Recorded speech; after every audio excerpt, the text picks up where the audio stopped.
Hello friends, welcome to my channel crick chat with Satish.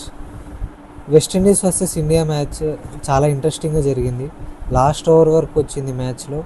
India match గెలిచింది. Sanju Samson one of the career best innings ఆడాడు.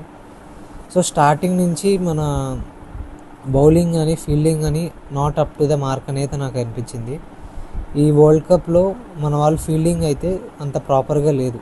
Catch drops ఎక్కువ మనం చేసాము. So ఈ మ్యాచ్లో కూడా దాన్నే కంటిన్యూ చేస్తూ అభిషేక్ శర్మ 2 క్యాచ్ డ్రాప్ చేశాడు. అలాగే తన నుంచి కూడా రన్స్ ఎక్కువ రాలేదు, 10 రన్సే వచ్చాయి. సో కరెక్ట్ టైంలో మనకి ఫీల్డింగ్ అవచ్చు, బౌలింగ్ చేంజెస్ కానీ ఈరోజు అంత వర్కౌట్ కాలేదు. సో సూర్య కూడా స్టార్టింగ్ టైంలో బౌలర్స్ తొందరగా కంప్లీట్ చేసేద్దాం అనే మైండ్ సెట్లోనే ఉన్నాడు. కానీ మెయిన్గా పర్ఫెక్ట్గా బౌలింగ్ చేంజెస్ పర్ఫెక్ట్గా చేద్దాము, ఇక ఈ ఫీల్డ్ సెట్ ఇలా చేద్దాము అని చెప్పని ప్రాపర్గా అంత ఇంప్లిమెంట్ చేయలేదు అనిపించింది నాకైతే పర్సనల్గా. ఎందుకంటే వికెట్స్ పడుతున్నాయి, బట్ ఆ టైంలో తొందరగా కంప్లీట్ చేసేద్దాం, ఇక్కడ అక్షర్ పటేల్ని ఆపుదాము, ఇక్కడ వేరే బౌలర్ని తీసుకొద్దాం, ఈ టైప్ ఆఫ్ మైండ్ సెట్లోనే ఉంది. కానీ అగ్రెసివ్గా వెళ్ళి ఆ టైంలో వికెట్స్ తీద్దాము అని చెప్పని ట్రై చేద్దాం వాటి కోసం అని ఆ టైప్ ఆఫ్ మైండ్ సెట్ నాకైతే ఈరోజు సూర్యలో కనపడలేదు. దాంతోపాటు మన బౌలింగ్ కావచ్చు, ఫీల్డింగ్ కావచ్చు, అంతా స్లాపీగా ఉంది ఈరోజు. సో ఈ ఆస్పెక్ట్స్ని అన్నీ కూడా మనము నెక్స్ట్ సెమీఫైనల్ మ్యాచ్లో ఇవన్నీ కూడా రెక్టిఫై చేసుకొని మనం మంచి పర్ఫార్మెన్స్ వస్తారని చెప్పని ఆశిస్తున్నాను. సో సూర్య స్టార్టింగ్ టాస్ గెలవగానే మనం బౌలింగ్ తీసుకున్నారు, ఎందుకంటే డ్యూ ఫ్యాక్టర్ సెకండ్ ఇన్నింగ్స్లో ఉంటుంది కాబట్టి. సో దాని కారణంగా మనము స్టార్టింగ్లో అయితే రన్స్కి అయితే మనం వెళ్ళాం, ఎందుకంటే రాస్టన్ చేస్ ఇంకా షాయ్ హోప్ ఇద్దరు కూడా చాలా మంచి నాక్స్ ఆడాడు. స్టార్టింగ్లో తొందరగా పవర్ ప్లే బాగా యూజ్ చేసుకొని వాళ్ళు రన్స్ ఇవ్వడం, అలాగే మన క్యాచ్ డ్రాప్స్, మిస్ ఫీల్డ్స్ కారణంగా పవర్ ప్లే అయితే వెస్టిండీస్కి చాలా వరకు అనుకూలంగా జరిగింది. కరెక్ట్గా మనకు వికెట్ కావాలన్న టైంలో అవర్ గన్ బౌలర్ వరుణ్ చక్రవర్తి వచ్చి వికెట్ తీసాడు షాయ్ హోప్ రాస్టన్ చేసి చాలా బాగా ఆడాడు. కానీ షాయ్ హోప్ అయితే రన్ బాల్ ఇన్నింగ్స్ ఆడాడు, అంటే తను కరెక్ట్ టైంలో రన్స్ చేసినా కానీ అంత ఫాస్ట్గా అయితే రాలేదు తన నుంచి. దాని తర్వాత కూడా వెస్టిండీస్ అయితే అటాక్ చేయడం స్టార్ట్ చేసింది.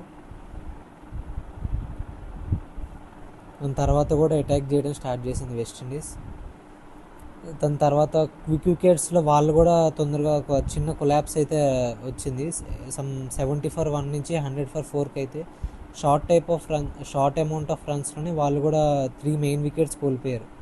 హెట్మేర్ అటాక్ చేయడానికి ట్రై చేసి వికెట్కి హార్దిక్ పాండ్యా కరెక్ట్ టైంలో హెట్మేర్ వికెట్ తీశాడు.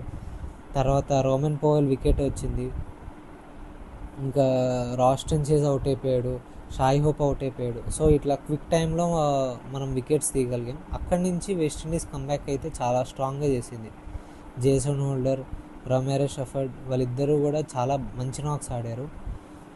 వాళ్ళ పవర్ హిట్టింగ్ కారణంగా 100 for 4 నుంచి 195 for 4 రావగలిగారు. సో ఈ టైంలో మనకి గన్ బౌలర్ అయితే బుమ్రా కరెక్ట్ టైంలో 2 మెయిన్ వికెట్స్ తీసి వెస్టిండీస్ని కొంచెం కట్టడి చేయగలిగాడు. సో ఈ మ్యాచ్లో బౌలింగ్ కావచ్చు, ఫీల్డింగ్ కావచ్చు, సో ఈ యొక్క ఆస్పెక్ట్స్లో ఇంకా ఇంప్రూవ్ కావాలి ఇండియా. ఒక టాప్ టీంలో సంజు శాంసన్ అయితే one of the best innings ఆడాడు. తను స్టార్టింగ్ నుంచి ఎవరిని అటాక్ చేద్దాం, ఎవరిని నార్మల్గా ఆడదాము చూసి క్యాలిక్యులేటెడ్ రిస్క్తో చాలా మంచి నాక్ ఆడాడు. అలాగే అందరు బ్యాట్స్మెన్స్ నుంచి తనకు కావాల్సిన మూమెంటాన్ని అయితే తీసుకొచ్చాడు.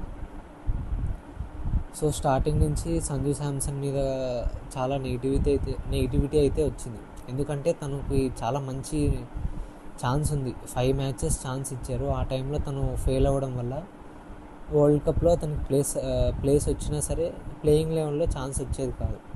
బట్ ఎప్పుడైతే అభిషేక్ శర్మ ఫెయిల్ అయ్యాడు, తర్వాత ఇల్నెస్ కారణంగా నమీబియా మ్యాచ్తో అతనికి ఛాన్స్ వచ్చింది. మంచి స్టార్ట్స్ వస్తున్నాయి, దాన్ని బిగ్ మ్యాచ్గా కన్వర్ట్ చేయలేకపోతున్నాడు అని శాంసన్ మీద ప్రెషర్ ఉంది. బట్ ఈ టైంలో వెస్టిండీస్ మీద చాలా ఇంపార్టెంట్ మ్యాచ్ ఆడి ఇండియాని సెమీస్కి తీసుకెళ్ళడంలో చాలా ఇంపార్టెంట్ రోల్ ప్లే చేశాడు. Next coming matches semi-final and ఫైనల్లో కూడా ఇదే మంచి నాక్ ఆడి ఇండియాకి కప్ అందిస్తాడని నమ్ముతున్నాను. సో మనం చేసిన ఈ కొన్ని ఆస్పెక్ట్స్లో అయితే ఫీల్డింగ్ కావచ్చు, బ్యాటింగ్ కావచ్చు, ఈ ఆస్పెక్ట్స్లో మనం ఇంకా ఇంప్రూవ్ కావాలి ఫీల్డింగ్ అండ్ బౌలింగ్లో. ఎందుకంటే మన T20 బెస్ట్ బౌలర్ మనకి వరుణ్ చక్రవర్తి ఫెయిల్ అయ్యాడు, best batter Abhishek Sharma fail అయ్యాడు. సో ఈ ఆస్పెక్ట్స్ని మనం రెక్టిఫై చేసుకొని వరుణ్ చక్రవర్తిని టార్గెట్ చేస్తున్నారు ఈ మధ్య. సూపర్ 8 కన్నా ముందు మీరు అబ్జర్వ్ చేస్తే అతన్ని అంతగా రెస్పెక్ట్ ఇచ్చేవాళ్ళు, బట్ సూపర్ 8 నుంచి అతన్ని అటాక్ చేద్దామని ఫిక్స్ అయ్యారు. ప్రతి మ్యాచ్లో అతను కూడా 40 రన్స్ పైగానే వెళ్తున్నాడు. సో ఈ ఆస్పెక్ట్స్ని చూసుకోవాలి ఖచ్చితంగా మనము. ఒకవేళ వరుణ్ చక్రవర్తి ఫెయిల్ అయితే ఇంకెవరిని తీసుకొచ్చి మనం ఆడించాలి, అంటే డ్రాప్ చేయమని కాదు, కాకపోతే తనకి సపోర్ట్గా ఒక స్పిన్నర్ ఎవరైనా తీసుకొని రావాలా ఆ పిచ్ని బట్టి చూసి. సో ఎవరు ఉండబోతున్నారు ఏంటి అని అవన్నీ కూడా మీరు కామెంట్ చేయండి. సో నెక్స్ట్ కమింగ్ మ్యాచెస్ ఎలా ఉండబోతున్నాయి అవన్నిటిని గురించి మనం డిస్కస్ చేద్దాం. So that's all guys. ఛానల్ని లైక్ చేయండి, సబ్స్క్రైబ్ చేయండి, షేర్ చేయండి. ఇండియా ఎలా ఆడింది ఈరోజు అండ్ ఏది బెస్ట్ పాయింట్స్ ఏమనిపించాయి మీకు, సో అవన్నీ కూడా కామెంట్ సెక్షన్లో చెప్పండి. Thank you.